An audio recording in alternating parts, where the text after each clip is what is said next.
How is this every April comeback? Like you only spoke of 5. He's right. And so today, we're going to be ranking all 20 K-pop comebacks or debuts in the month of May, all to prove that I am not a goddamn clickbait YouTuber. From the SSERAFIM to I-DLE, let's check these all out. Starting off with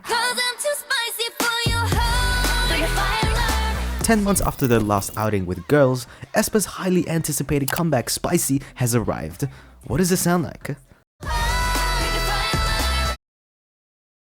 A maximalist hyperpop record from Aespa, and the loud, abrasive dynamic on this track is all thanks to that one blaring synth line. I actually find this track pretty enjoyable, and the extended chorus turns its energy up into another level. Fusing the experimental sound with some bubblegum pop too, which caused me to pretty much collapse in an instant. I only listen to this song though when I'm feeling a bit extroverted and want to get absolutely turned. The same cannot be said though for the abnormal amount of mid-songs that were released this month. So let's showcase some of them right now, starting back in the freshman class of 2022. This is just generic, upbeat music with a jarring genre switch in the dance break. And why does this song sound eerily similar to the song by UNITE as well? However, this one's even more generic, but I'll give the kazoo dance break its flowers. It's way more lively and fits the vibe of the song perfectly, which is definitely not the case for this new BLACKSWAN record. Literally Blackpink in India. The song is like if my parents told me that we have Blackpink at home. I don't wanna go home, especially not to this new iKON track either. Royalty-free music. I'm clearly not having fun making this video right now. Can we get some actual good tracks?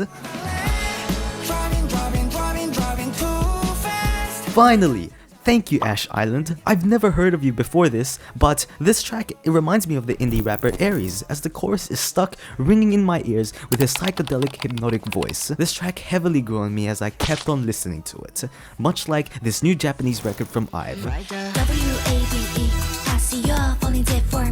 My sister, who doesn't like K-pop at all, said this was Apple commercial music, to which I would say, sounds about right, but the classy, glamorous feel of this track is what made this song stand out heavily from the rest, whereas for the new Twice Japanese record,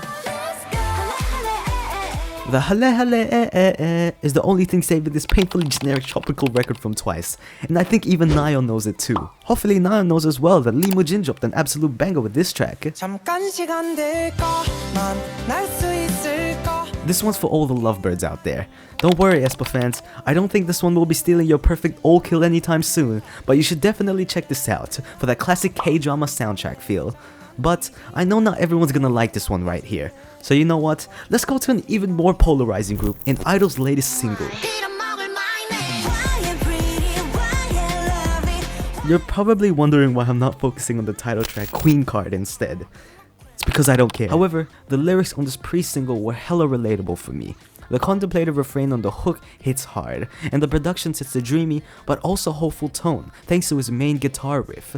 And I'm also loving the outro on this record, where everyone who's feeling the burden of the unfair expectations placed on them due to social media can let all their emotion out on this final chorus. It's safe to say that this track was by my side when I needed it the most. What I did not need though was a failed attempt at seduction, just to ruin the whole entire song. Oh hey ENHYPEN!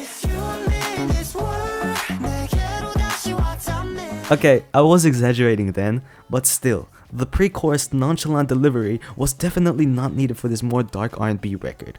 Don't get me wrong though, I love the hook just as much as the next person, but this more haunting type of R&B is not really my bread and butter. The main guitar melody sounds too simple and uninteresting. Doesn't captivate me in any way. And to be completely honest with you, neither has this pre-debut single from the upcoming girl group from YG, BABYMONSTER. This one's definitely for all the fans of the survival show, as it's a very sentimental record that seems very reflective on their whole journey. The last chorus is a great crescendo to the whole thing, but I'm not invested in these girls right now, so this track is just forgettable to me. And I'm sad to say this too, but I do feel the same way about this new subunit from Triple S.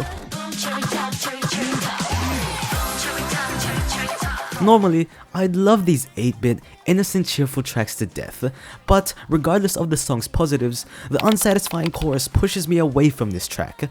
I believe the reason for that is really due to the melody of the hook not having a satisfying conclusion for me. I kind of feel like I want something more Eve, something more Psyche, something more the Bluebeard's wife. What the hell is this title, fam? Party, party, party. There's an undeniable bounce to this record thanks to its 808s and the girls' melodic performances complementing the beat so well. The percussion is tight on this one, and the little sound effects in this is a nice little touch as well. All of this leads to an absolute party banger of a refrain. We'll come back to SSERAFIM again shortly, but for now, this track from the latest album is definitely a standout, as it continues on from one of the best intros I've heard to a K-pop album, Burn the Bridge. I don't care that they're just talking on this record. When I first heard the song on the trailer, I felt like I could fly. Well, speaking of flying, how about flying to a jolly good mood on this new soundtrack by all 7 BTS members. You can never count out BTS on making a song that will put you in an upbeat mood, even if it's for some random Korean animation that I have no clue about. I may be crazy for that take, but I'm not CRAXY with their new record No Limit. To be completely honest with you, I enjoy the second half way more than the first half. Anything that reminds me of Dreamcatcher's Fly High is a goddamn hit. Speaking of which, Dreamcatcher's at their best when they fuse elements of pop into their heavy rock influence, and this track shows some of that right here. They know how to make a satisfying, powerful final chorus, and they officially did it with the chant of Bon Voyage, the electrifying drums, and we gotta have a high note in there.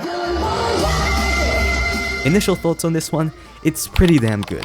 And so is this one by former Project 48 and Girls Planet member KIMDOAH. I need this on Spotify ASAP. It's a simple but effective upbeat synth-pop song where the playfulness of the whole track just blooms throughout the whole record. This one is also pretty freaking good. But what is the best comeback we've had this month? Well, it could most definitely be... Now just by looking at this track on paper, it's freaking huge. A feature from Nile Rodgers, who's produced tracks such as I'm Coming Out by Diana Ross, Like a Virgin by Madonna, and Get Lucky by Daft Punk. This track also has a sample from an iconic Wild West film that I frankly haven't seen, named The Good, The Bad, and The Ugly, which enhances the cowboy theme they're going for on this record. All of that just for this track to be above average. Yeah, it's a good song, but I've grown tired of the western vibe being fused with hip-hop elements. The main guitar melody doesn't excite me as much as my first listen, and neither does the anthemic hook. The campfire pre-chorus is still a great change of pace for the track though, and may easily be the best part of the song. Hey, even though it didn't live up to the hype that was garnered from goddamn Anti-Fragile, which I didn't like at first by the way, this is still pretty damn good. But yet again, it's not the best thing I've heard this month. So, what the hell is the best comeback or debut in the month of May? Well, look, it's simple for me. If it's part of a movie soundtrack and you still get me to listen to the song wherever and whenever, it's one of the top songs of the month.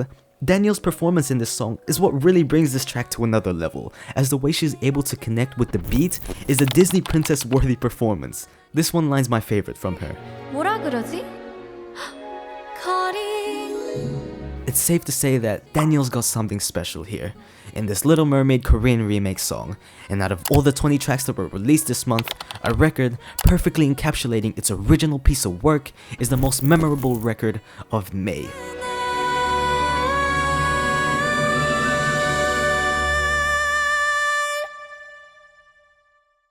"20 tracks reviewed. How'd you like me now, YouTube commenter?"